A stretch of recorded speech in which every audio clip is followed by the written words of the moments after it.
guys, nandito tayo ngayon sa Hinulugang Taktak. Titingnan natin kung ano ang nagbago sa Hinulugang Taktak. Ayan mga guys, ang Hinulugang Taktak.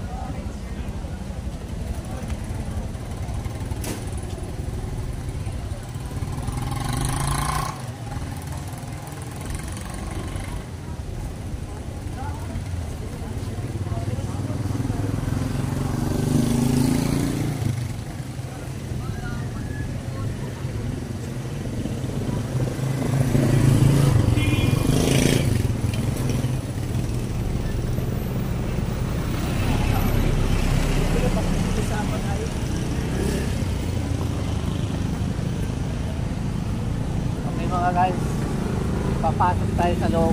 Tingnan natin ang Hinulugang Taktak.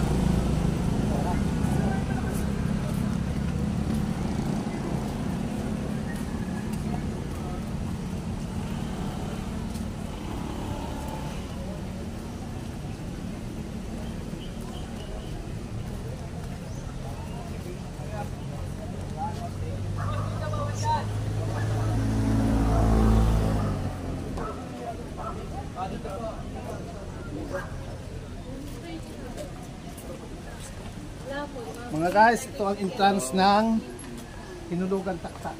Vape, lighter, cigarettes po, bawal po sa loob ha. Ito po, bawal daw po ng cigarettes, lighter at kung ano na ba. Pa-register lang po kayo, makakababa na po kayo. Ang daming pupunta mga guys.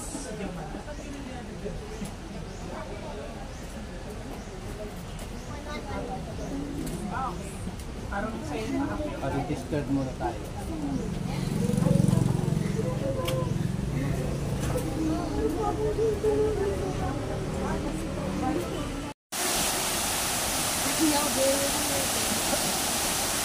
Mga guys, alam niyo ba na ang Hinulugang Taktak ay in-establish noong July 15, 1952. 1952 mga guys, establish ang Hinulugang Taktak at dinis na ng National Park noong November 17, 1990. Mga guys, noong 2018, nagkaroon ito ng bisitang 843,000. Magtakin mo yun mga guys, 843,000. 2018, eh anong year na tayo ngayon? 2024. Marami pa rin yung mga pumupunta. So, ibig sabihin, maganda talaga ang Hinulugang Taktak. Kaya mga guys, kung hindi pa kayo nakakapunta dito sa Hinulugang Taktak, punta na kayo nang makita nyo ang kagandahan ng Hinulugang Taktak. Mga guys, yan, nakikita nyo, marami namang pupunta, maraming pupunta.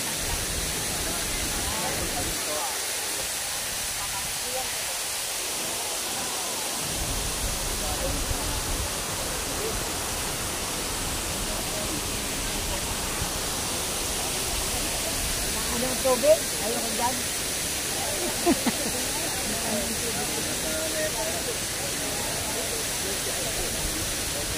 Mga guys, pwede kayong kumain dito, mag-picnic kasama ang pamilya at mga kaibigan ninyo. Kumbaga, banding time ba?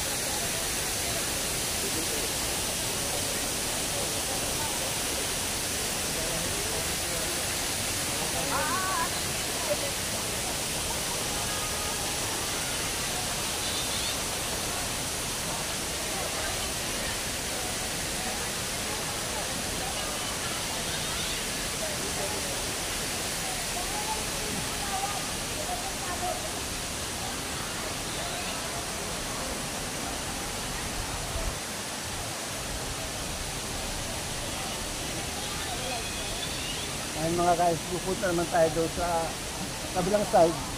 Hindi, picture.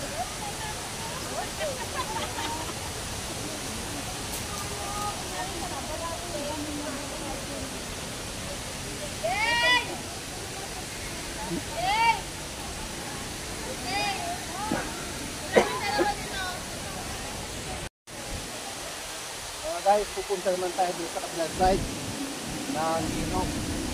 Tayo. Okay mga guys, pupuntahan naman natin yung aming gate back, kung tawagin na tayo, titingnan natin kung pwedeng maglakad doon.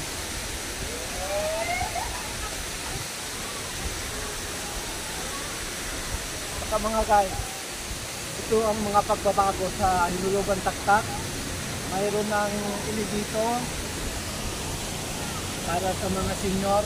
Hindi na sila maglalakad pababa at hindi na rin sila maglalakad pataas. Tapos yun nga, yung hanging brake, mayroon na rin sila.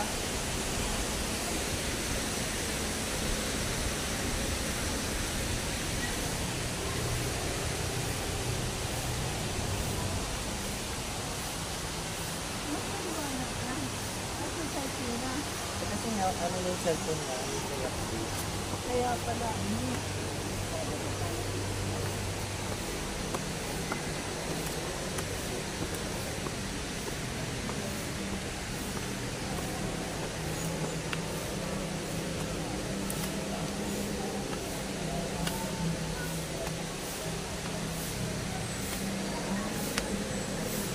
Yung mga guys, meron dito posting po galing sa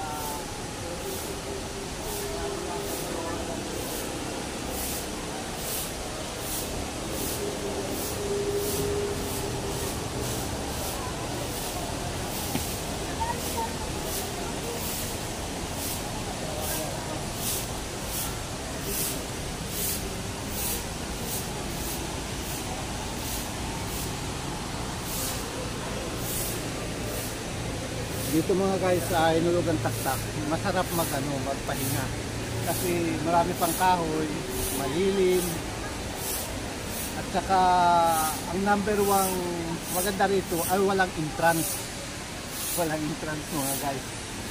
Diyan ka. Nakita niyo itong ano na to, itong kanilang park na to. Itong guys. Maganda rito ang pag-upo.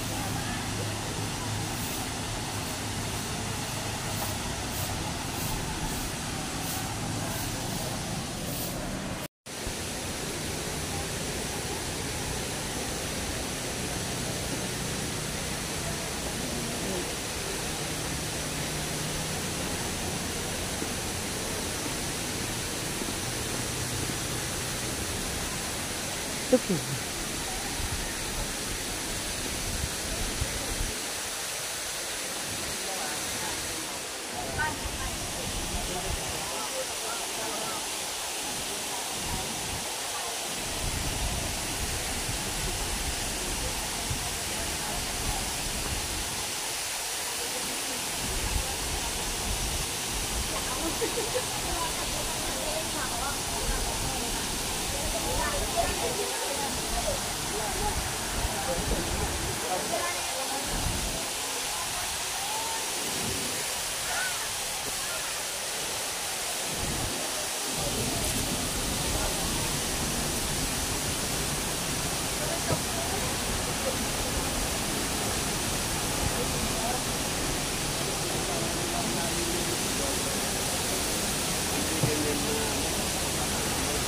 Ayan mga guys, kita nyo yung column.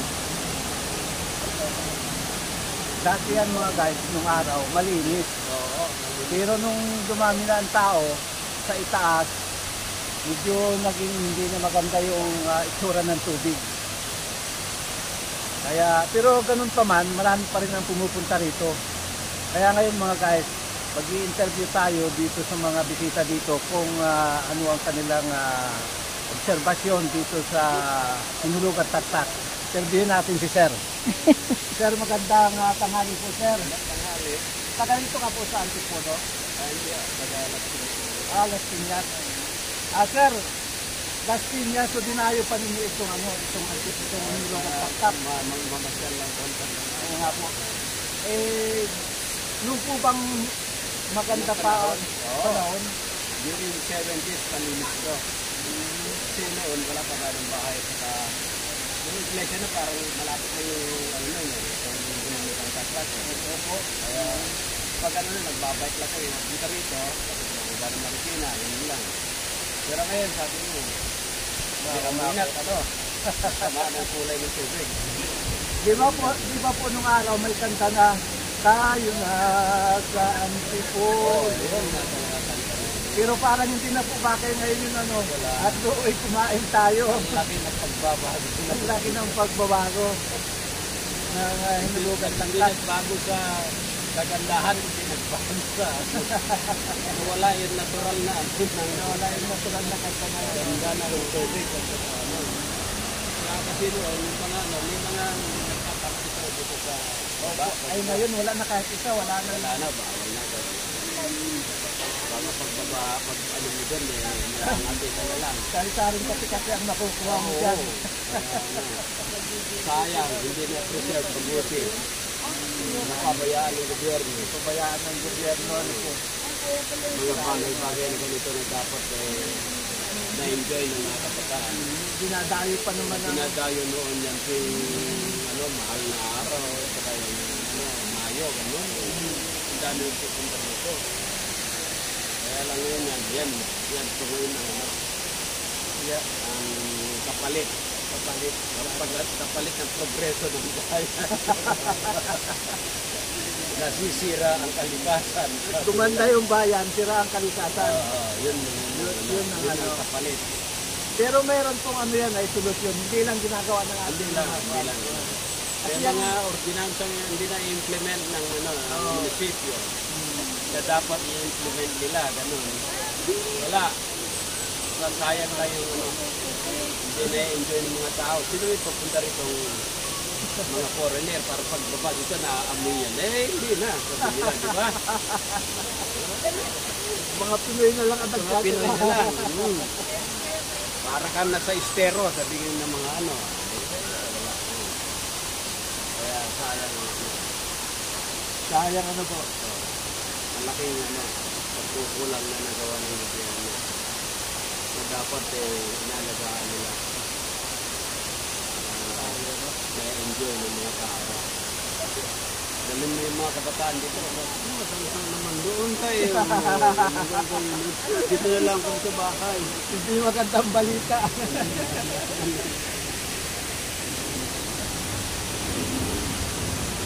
Pero kahit ganun, may mga pumupunta pa rin po. Ano ba? Namimiss yung mga tao. Mga tao. Dating hinulugan ng taktak. Ganda. Ayos. Kapag nakita yung ano, baba ng tubig, ganun. Ibang kulay. Dapat sa'yo pagbaba, malinis. Sana. Hindi katulad nung malinis talaga. Yung 70s, yung malinis. Kaya yun.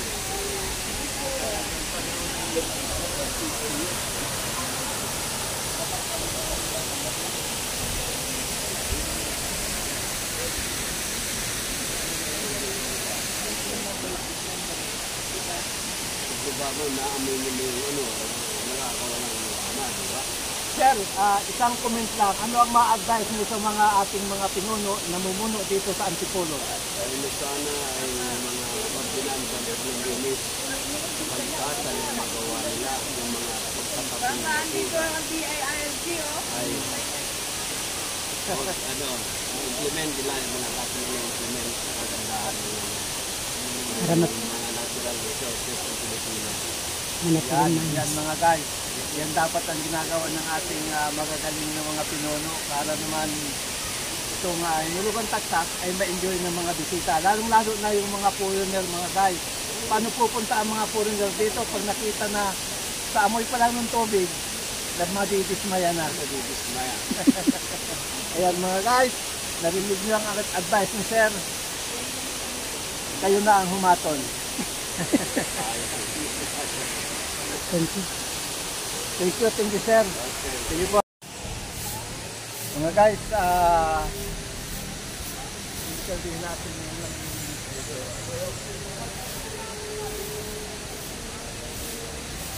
magandang tanghali po, ma'am. Ma'am, matagal na po ba kayo dito sa yata talaga?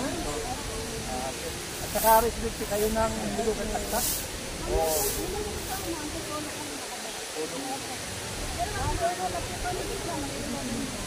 living years na kami dito na kento ang sabihin tagal na pala mga tayo dito. yung tubig na yun, eh, pinipinter ko yan ang nawasa. Sinipilter po. Balik 2024, sabi na po sa paliguan, sa kalalagyan ko yan ng Ibig sabihin, ngayon yan, dumadaan na sa filter. Opo, may construction po sa taas, kaya po ano, kaya po may konting amoy. May gumagawa po sa taas. At ibig sabihin po, Nawasa po yan, nawasa building. ibig sabihin, mga ilang years pa po, gaganda yung quality ng tubig. Opo. Ayun ang Saka lalakas na po siya pa. yun ang magandang balita pala mga guys. Meron naman palang aksyon na ang ating Antipolo government. Lalagyan po yan ng bangka, tapos papaliguan na po yun. Ayun, ang maganda pa nun. 2026 po. 2026. So, 2 years from now, Gaganda na po. gaganda na yung quality ng tubig.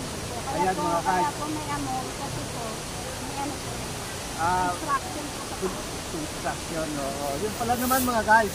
Kaya pala may amoy yung tubig ngayon ay nagko-construction sa taas para palinawin yung tubig. So mga guys, sa 2026 mga guys, makakapunta na kayo dito at pwede na rin sigurong paliguan kung pwedeng magpaligo sila. Dahil lalagyan daw po yan mga guys ng yung bangka ba, parang sa Baguio na gagawa ng bangka para yung mga bata o kahit matatanda ay makapag-jamming doon sa tubig. Yun mga guys, yun ang magandang balita. Ang ating interview kasi empleyado ng Hinulugan Taktak, kaya alam niya ang nangyayari sa Hinulugan Taktak.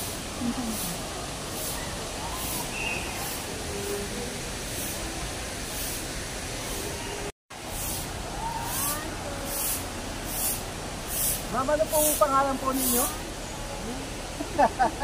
Wala po yung vlog lang naman po ito. Saka maganda naman yung sinabi nyo na may development itong Hinulugan Taktak.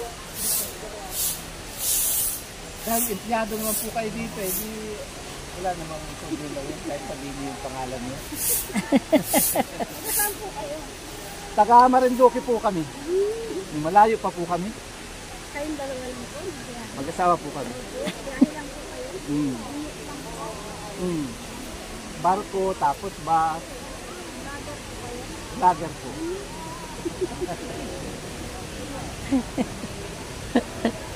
Buti naman po napasyal kayo dito. Wala po yung libre. Pwede po yun? Pwede po doon lumapad? Po, libre po yan. Ay ma'am, may tanong lang ako. Saan sila kumukuha ng pang-sweldo sa inyo, mga empleyado? Wala, Po, sa city lang po.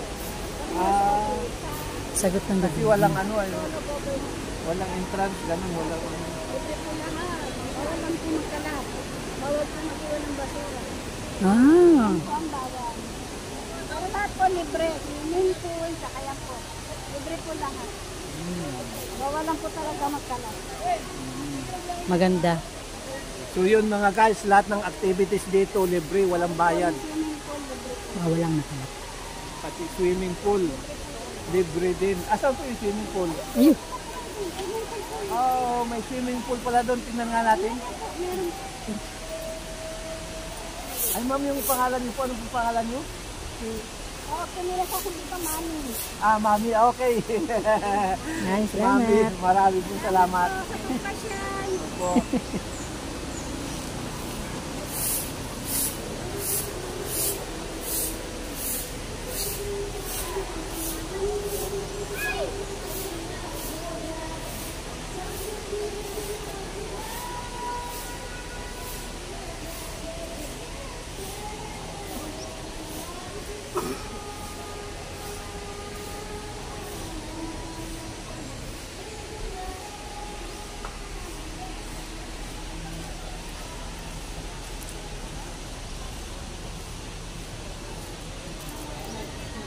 Dito tayo. Dito naman tayo yung swimming pool.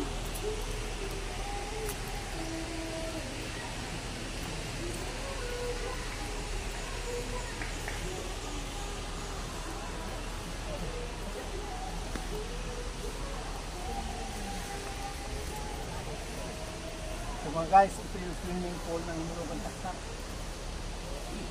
At ito ay libre mga guys, walang bayad. Pag maligo ka dyan, walang bayad. Basta wag lang magkakalat. Basta wag lang magkakalat ng mga basura. Marami na nga ang nagbago dito mga guys. At sa 2026 may mga additional pa silang gagawin daw mga guys. Kaya sisikat na uli ang Hinulugan Taktak.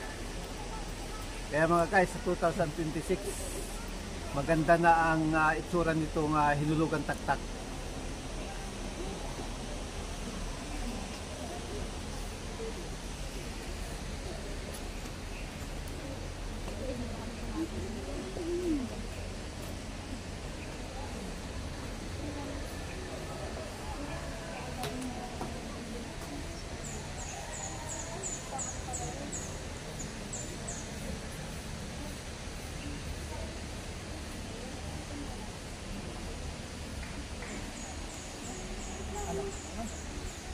Antayin yan.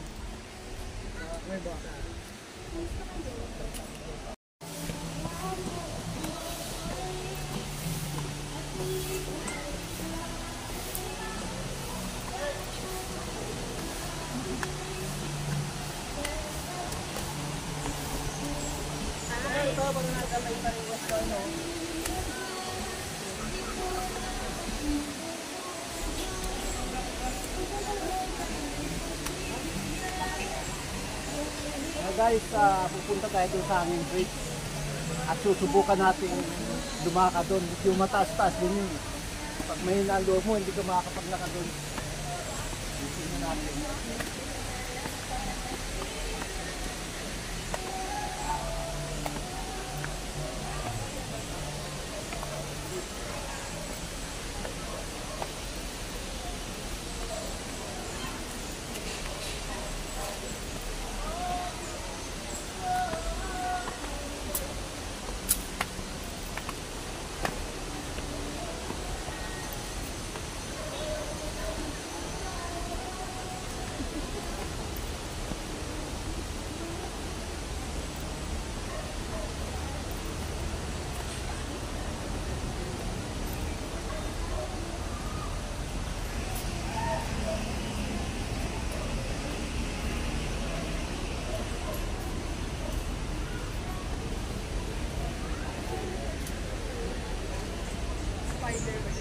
Saan?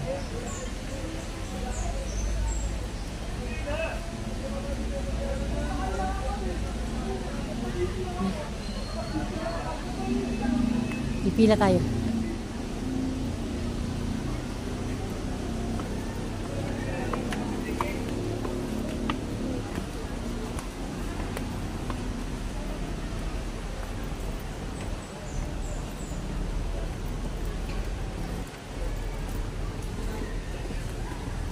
Ganyan muna tayo.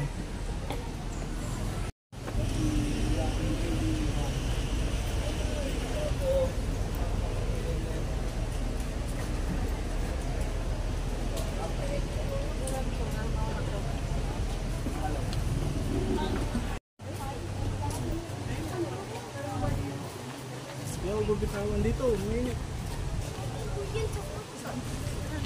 Akin yung akin.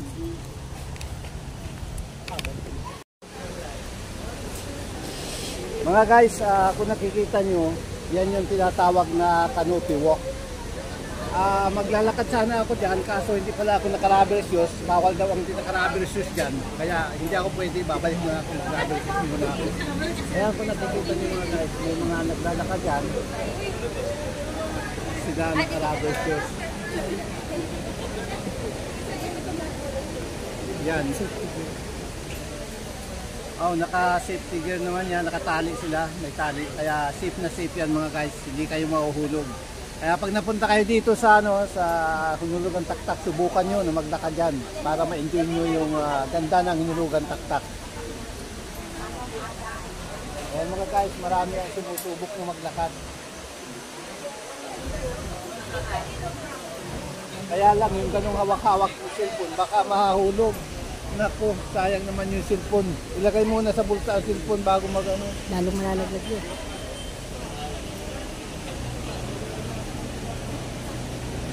Okay na yan.